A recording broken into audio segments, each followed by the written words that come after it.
Radwen, un des diplômés de l'enseignement supérieur en chômage depuis 2009, manifeste aujourd'hui sa colère et son désespoir.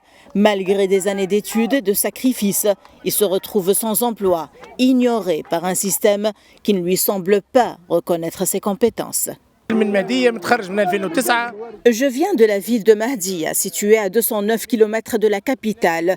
Je suis diplômée de l'École supérieure des sciences de l'informatique et je souffre du chômage depuis 2009. Il y a des diplômés universitaires qui font face au chômage depuis 15, 16, voire 20 ans. Nous nous demandons jusqu'à quand cette situation va-t-elle durer? Personnellement, je vis dans des conditions difficiles. Jusqu'à aujourd'hui, je n'ai pas pu obtenir un emploi ni fonder une famille. C'est pourquoi nous demandons aujourd'hui une décision présidentielle qui rend justice à notre cause.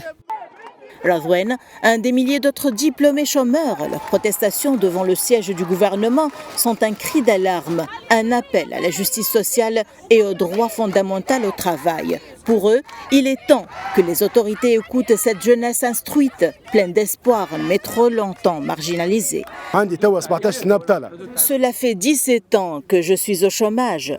Depuis la Révolution, aucun gouvernement ne nous a rendu justice. Aujourd'hui, notre manifestation est pacifique et vise à réclamer des solutions radicales. Ce mouvement s'inscrit dans une série d'actions lancées par des jeunes diplômés chômeurs, une catégorie marginalisée. Aujourd'hui, nous demandons au pouvoir exécutif de réagir et de fixer la date d'une première vague de recrutement. Ce rassemblement pacifique vise à dénoncer le manque d'opportunités d'emploi et l'inaction des responsables face à la montée du chômage, en particulier chez les jeunes diplômés. Selon l'Institut national de la statistique, le taux de chômage parmi les diplômés de l'enseignement supérieur a atteint 25% au troisième trimestre de l'année dernière. Le nombre de personnes dont la durée de chômage dépasse 10 ans est estimé à environ 60 000.